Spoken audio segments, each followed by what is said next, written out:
Ladies and gentlemen, welcome back. We're going to head into game one between Select and MacSed. Right now, the starting map is going to be Metropolis. Let's go ahead and get there. Yep. Metropolis seems like a pretty interesting map. Don't like the name myself, but this is what's been picked, and I doubt that any kind of mass votes can change the name of the map now that it's out there. Too similar to Metalopolis, but it looks like a pretty nice map. I've seen it a little bit in the GSL, I've seen it a little bit in the NASL, and it's got pretty good layout, I think. Rather big though. Yeah, that's the one thing I do want to mention. This map does tend to have the huge just sit in your base, mass up. Now there are, you know, different harasses that can happen, but normally we don't see any early or mid game, like, you know, finishes. It always goes towards the end game, which is good, but it does cut a lot of different options for these players, you know, because some people are going to play greedy, and then based on that, it's like, oh, I know my opponent is playing greedy. I'm going to play super greedy, and then get into these wars of how greedy can you be. With and let me tell you, very greedy. You can be very greedy indeed. I would love to see like Ret versus Idra on this map or something like that. Oh god, please. Like no spawning pool Goody. until 70 turns. Honestly, Goody versus anyone. But anyway, one more thing about the Chinese players. They had their kind of debut on the international pro scene in the World Cyber Games 2011. Not the best event by any means for spectators. Their stream had a lot of issues, but purely based on results and who met who and so forth, MacSed was one of the Chinese participants there. He qualified through the Chinese qualifier. Even if they are behind in some ways on the rest, that's still no easy feat. China has a lot of people, and they really are into RTS. Warcraft 3 was huge in China, yeah. So StarCraft 2 must surely follow if they like the game as much. But in any event, he was there, he made it out of his group, and then he went to, unfortunately for him, I suppose, meet IM MVP in the first round of the single elimination, and he ended up losing to him by just a 1-2 score, so not at all too bad. And his countrymate, Sigua, which is also known as Watermelon, he made it to the finals of the World Cyber Games. So two Chinese players doing pretty well there, one very well, the other not bad at all. I'm curious to see what we will see from MacSed. Predictions are completely in vain here. I think we will be experiencing some sort of fast... Oh, okay, hold that thought. Second gas coming out. Now, on a map like Metropolis, I think this is a very interesting way to play this out. It's more important to note that his opponent has no indication that this is coming out. Yes, it is in the range of his opponent's build, but normally when you don't see a second gas for so long, you're just saying, okay, I'm up against a fast expansion. So I really, really like this little mind game here. I'm interested to see what he does with it. But as we see, he just went for a single Zealot and Stalker. The Stalker is trying to deny vision, and the Zealot is keeping that tower. And he still went for a very fast expansion. And looky here, Twilight Council. This has all the marks of a Dark Templar expansion, yep, with an unusually quick expansion, actually. Yeah, I mean, this is the type of greedy play that we're talking about. Instead of actually investing in mass units, what you're doing effectively is investing in both your economy and your tech. We'll see if this SCV can get in here. About 2 shots, it's going to go down. It does see the expansion, so that might give him a false sense of security, like, oh, the expansion is up. I don't have to worry about things like Dark Templars, because really that's not in my opponent's range, where in reality... He has to be very careful of this incoming Dark Shrine that will be up in 100 seconds. But still, we've got the engineering bay will be up in 15 seconds. Actually, DTs is not something you shoot outright die to anymore unless you're cutting insane corners. It is something that every standard build should probably have a single missile turret at the front. MacSed, in the meantime, is doing just like what you predicted. He is cutting insane corners. He's got one Zealot and a Stalker on the field, not making anything else, and even skipped an early sentry. So skipping an early sentry will, by default, make you lose to, let's say, a double barracks SCV all-in, even on a map like this. just a Zealot and a Stalker can't hold that off, and then he went for the expansion. So that is not something we saw out of Select, which makes the point completely moot. And by now he has enough Stalkers to hold off this aggression. Should not have lost that Stalker though. Yeah, that was a mistake. Of course, these Marines are just barreling in here. What he's trying to do is just understand where his opponent is out. Now, Select in his mind should say, oh, this is really weird. Why am I not seeing more units out? These Zealots should not have gone this far. And what is he going to do to react to this? He did lose a lot of Marines here. Dark Templars are underway. Oh my gosh. Grubby. Select might be in a lot of trouble here. Wow, yeah, because they came so much earlier than expected with such an early expansion. And with that attack, he wasn't building a missile turret. These 2 DTs are now in, killing loads of SCVs, and there's only 1 scan available. If he splits smartly, these can be a world of trouble for Select. In fact, they are already being that. Yep, there goes that first scan. The turret is coming up. But, you know, that bottom basic expansion has to be evacuated. At this point, Select is behind just because, obviously, he's had to lose quite a bit in this engagement. 28 Harvesters to 40, and MacSed now is just going to look at that chrono boost, all of his probes. You can see the Nexuses are being chrono boosted, and he's just going to take his economic advantage from this and start to gateway up. I really like how he's done this. Yeah, a very technical opening from him there. As we know, Chinese do not always have the best internet connection or perhaps the best ping, but everything he did here could be completely figured out from theorycraft, from watching replays, from trying it out. It wasn't very micro-intensive, but it was very smart. I haven't never seen exactly this build being used, and I actually am thinking now it was disadvantageous for Select to have his SCV get to that point where he saw the Nexus, because that's like a false alarm. Like it, as you said, it gave him a false sense of security. Had the Stalker effectively kept the SCV out, it would have been better for Select, because he would have a sort of deep suspicion about his opponent's motives, and now he doesn't. And great follow-up there from MacSed, going to the 8 gateways. How could the Terran possibly hold off 8 gateways when he has taken such a strong hit? Tell me that.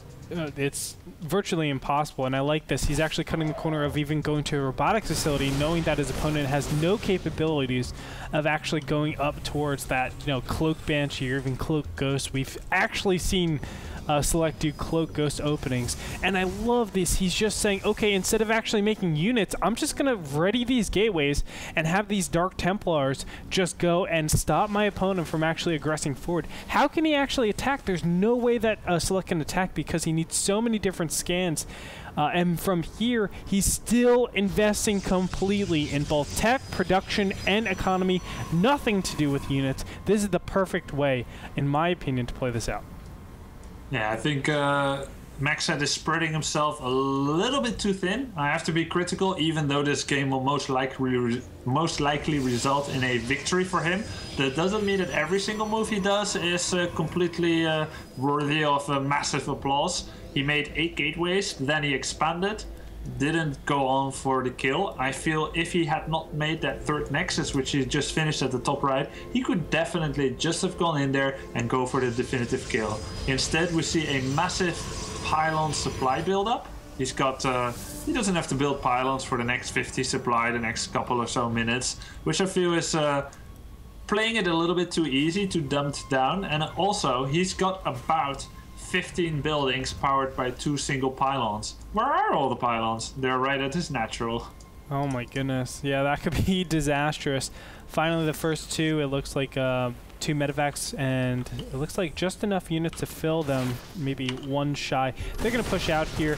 This first Dark Templar is going to go down. Now, I want to mention the upgrades real quick. 1-1, 2-2 on the way for Select, whereas his opponent is sitting at 0-0. The 2 forges have been made, but he's not upgrading anything out of them. So this is actually a big timing for Select to take advantage of his opponent.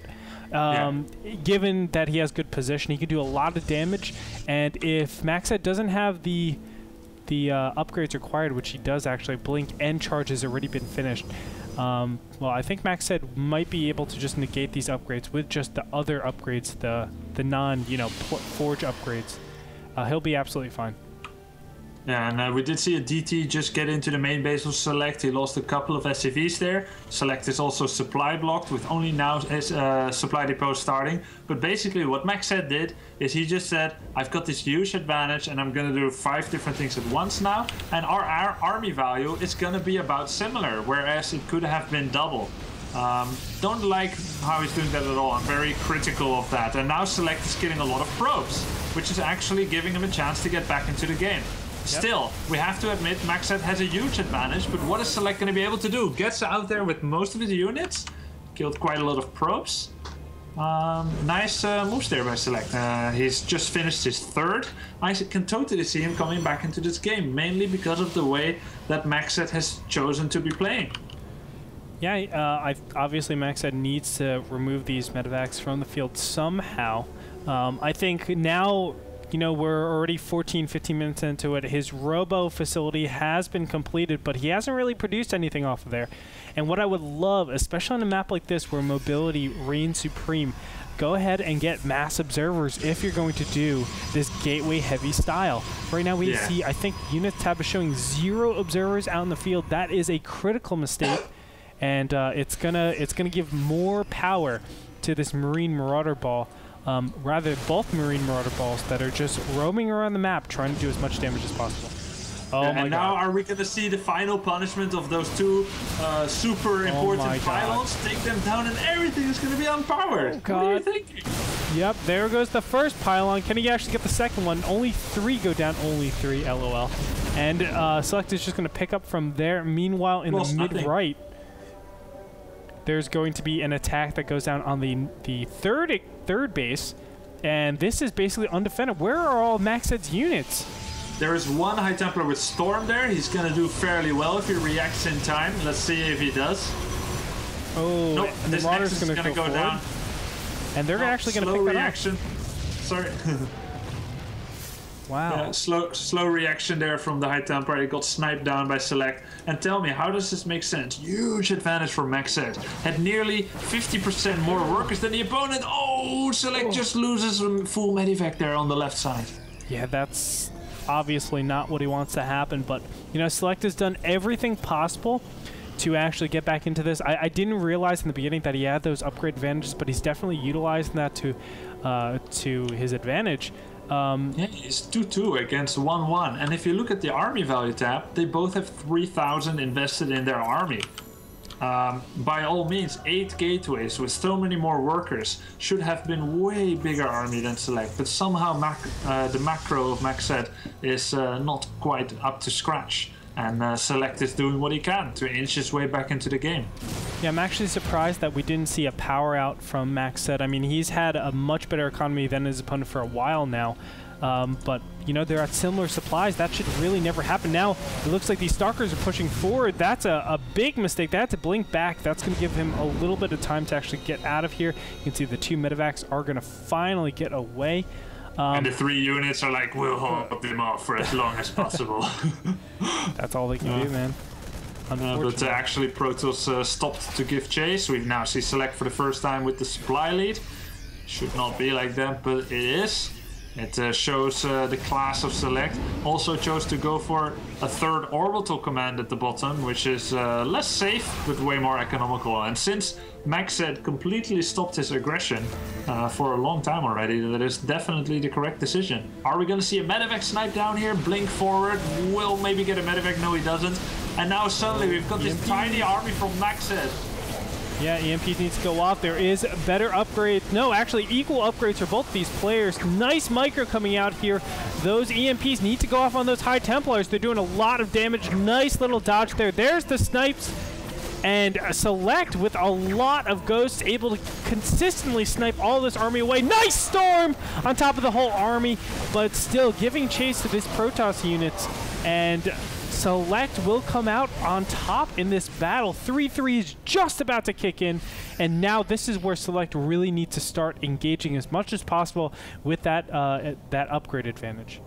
I don't get why MacSed was fighting there. He was waiting for Colossi. It seemed like his army was really small. He even continued to fight after his last High Templars were dead. His unit movements looked a little slow, but also just the base decision of fighting there wasn't very good, and it didn't do him good. At the same time, has to be said, Select dodged those storms beautifully. And now we see again, EMPs coming down. Zealots laying down their herd, but being taken out. Oh. No meat shield left for Select. And everything got taken down instantly. 3-3 upgrades showing their worth. Beautiful EMPs there. Yeah. And now we've just got small amount of reinforcement from MacSed. He's almost less than half the supply of Select. And now powering through to the third base, taking down everything. Yeah, it looks like Select is just having his ways with his opponent. See 3-3 just about to kick in, but obviously enough damage for Select has been done. I mean, he's been just absolutely destroying his opponent with this timing where he has 3-3 and his opponent does not. You can see units streaming across the map. In the meantime, there's a single Dark Templar that's causing havoc in this bottom middle hand position for Select, but no, already the third has been cleaned up. Now going into the natural. GG gets called.